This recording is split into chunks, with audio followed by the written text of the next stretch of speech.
Peristiwanya membuat kepala geleng-geleng dan harga diri sebuah negara seperti diinjak. Dalam waktu yang bahkan belum genap 1,5 jam, militer Amerika Serikat disebut mampu membawa Presiden Venezuela, Nicolas Maduro, beserta istrinya, Cilia Flores, keluar dari wilayah negaranya sendiri. Operasi itu dikabarkan diawali dengan penetrasi langsung ke Caracas, jantung kekuasaan Venezuela, lewat skenario yang sama sekali tidak lazim.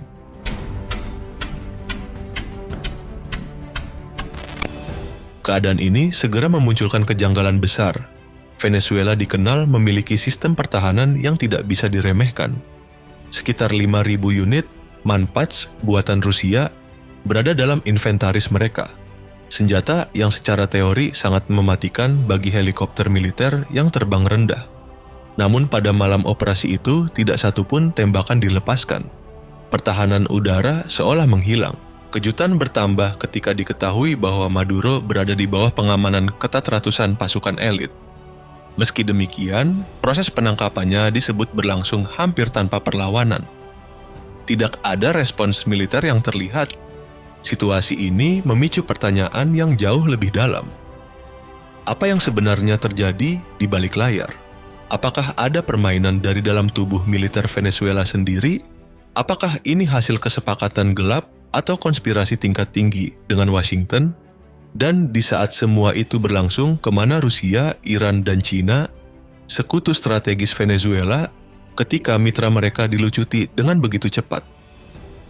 Inilah rangkaian fakta yang menyelimuti penangkapan Presiden Nicolas Maduro.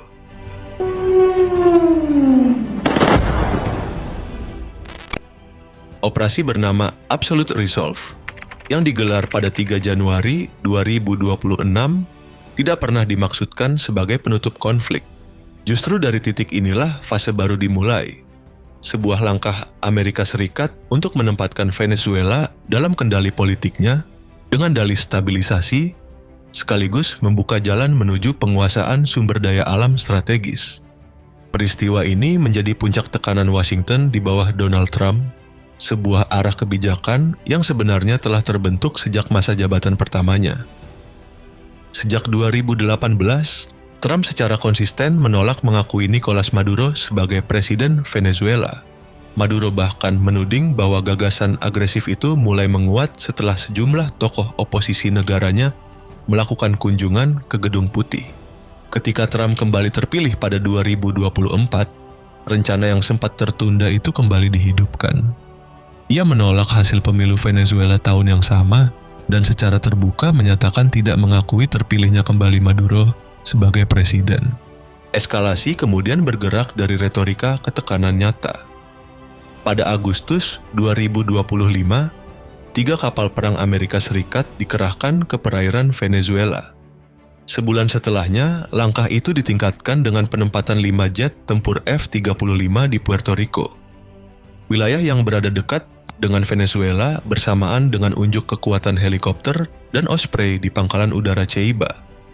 Tak lama kemudian, sebuah serangan militer yang diklaim sebagai operasi melawan kartel narkoba menghantam kapal berbendera Venezuela dan menewaskan 11 orang.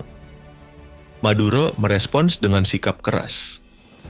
Sebagai penerus Hugo Chavez, ia memerintahkan pengerahan jutaan milisi dan pasukan militer untuk mempertahankan kedaulatan negara, serta menyatakan kesiapan menghadapi apa yang ia sebut sebagai ancaman terbesar dalam 1 abad terakhir.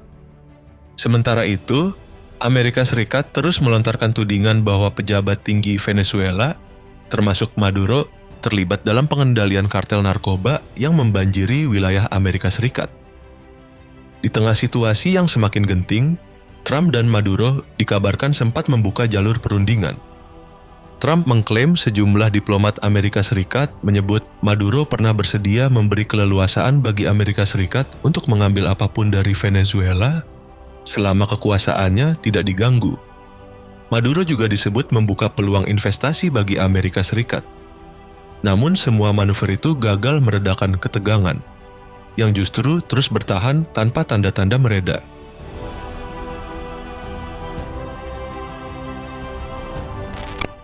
Titik balik terjadi pada 3 Januari 2026.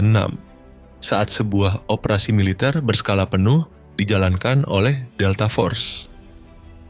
Aksi ini berlangsung hanya selang beberapa jam setelah Nicolas Maduro menerima utusan khusus Presiden Cina Xi Jinping, Chiu Xiaoqi, sebuah kebetulan waktu yang langsung memantik spekulasi. Sekitar pukul 2 dini hari waktu setempat, Caracas terbangun oleh deru pesawat dan dentuman ledakan.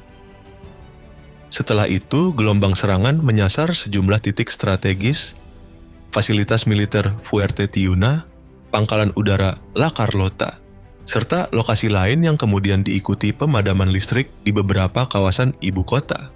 Amerika Serikat mengerahkan spektrum kekuatan tempurnya, jet F-22, F-35, dan F-18, bom strategis, helikopter tempur, pesawat peringatan dini E-2, hingga gelombang drone siluman digerakkan dalam satu koordinasi. Semua berada di bawah kendali pasukan Delta Force yang bergerak cepat dan senyap, menegaskan jurang kemampuan antara teknologi militer Amerika Serikat dan pertahanan Venezuela yang lebih konvensional. Dampaknya terasa segera. Dalam waktu sekitar 1,5 jam, Maduro dan istrinya diamankan di sebuah fasilitas militer berpengamanan ketat. Nyaris tanpa perlawanan berarti. Dari sana, keduanya dibawa ke kapal amfibi Amerika Serikat, USS Iwo Jima, sebelum diterbangkan menuju New York. Tak lama berselang, Donald Trump mengunggah foto Maduro dalam kondisi ditahan melalui akun media sosialnya tepat sebelum konferensi pers digelar.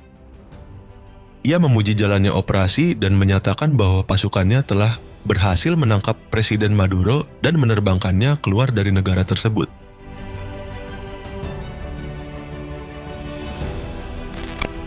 Gelombang kemarahan langsung menyebar begitu kabar penyerangan dan penangkapan kepala negara Venezuela mencuat ke publik internasional. Dari dalam negeri, Wakil Presiden Venezuela Delcy Rodriguez tampil paling keras bersuara. Ia menyebut tindakan tersebut sebagai penghinaan terang-terangan terhadap kedaulatan negara, menolak keabsahan operasi Amerika Serikat, menuntut pembebasan segera Nicolas Maduro, menegaskan bahwa Maduro tetap presiden yang sah, serta menyerukan persatuan nasional untuk menghadapi campur tangan asing. Seperti yang telah diperkirakan, negara-negara yang selama ini menjadi sekutu Caracas berada di barisan terdepan dalam melontarkan kecaman. Rusia bergerak cepat menyebut aksi Amerika Serikat sebagai agresi bersenjata. Melalui Kementerian Luar Negeri, Moskow menegaskan hak Venezuela untuk menentukan masa depannya sendiri tanpa intervensi militer eksternal yang merusak. Rusia juga menyampaikan solidaritas kepada rakyat Venezuela dan dukungan terhadap kepemimpinan negara itu dalam mempertahankan kepentingan serta kedaulatan nasional. Dari Amerika Latin, Presiden Kolombia Gustavo Petro turut angkat suara. Ia memperingatkan dunia bahwa sebuah serangan nyata terhadap Venezuela telah terjadi, sambil menegaskan keyakinan Kolombia bahwa perdamaian, penghormatan terhadap hukum internasional, serta perlindungan atas kehidupan dan martabat manusia harus diutamakan di atas segala bentuk konfrontasi bersenjata. Nada serupa datang dari Kuba. Negara tetangga sekaligus sekutu dekat Venezuela itu mengutuk operasi militer Amerika Serikat sebagai tindakan kriminal dan terorisme negara. Presiden Kuba Miguel Díaz-Canel bahkan menyatakan bahwa kawasan yang selama ini diposisikan sebagai zona damai kini diserang secara brutal.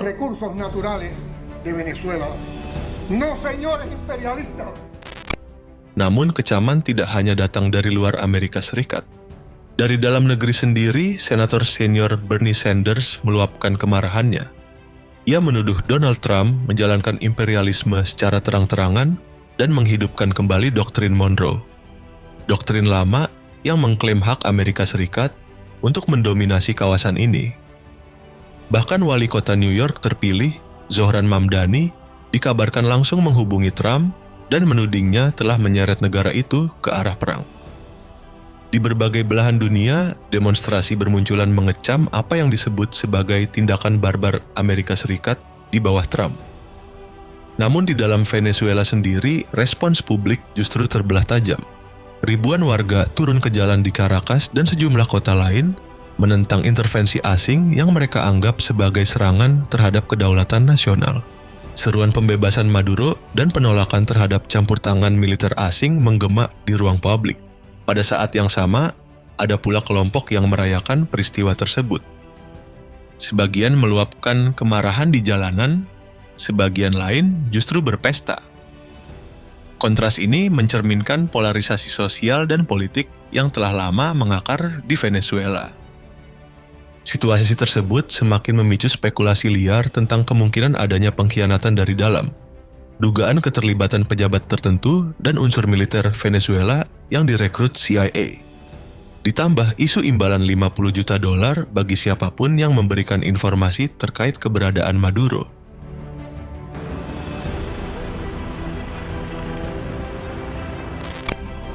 Aksi militer Amerika Serikat yang menerobos hukum internasional dan memperlakukan negara berdaulat secara sewenang-wenang kembali menegaskan satu istilah lama, imperialisme tanpa topeng. Tidak ada lagi pembenaran halus. Inilah potret paling tepat dari akhir yang justru membuka bab baru dalam drama geopolitik di benua Amerika, khususnya relasi Amerika Serikat dan Venezuela. Setelah penangkapan tersebut, Donald Trump menyatakan bahwa Amerika Serikat akan mengelola Venezuela untuk sementara waktu demi stabilisasi dan pemulihan ekonomi. Pernyataan ini mengisyaratkan agenda jangka panjang, kendali atas pemerintahan sekaligus penguasaan sumber daya strategis negara itu. Venezuela dikenal memiliki cadangan minyak terbesar di dunia, bahkan melampaui Arab Saudi. Namun sebagian besar minyaknya merupakan jenis berat yang jauh lebih sulit diolah dibanding minyak ringan Timur Tengah.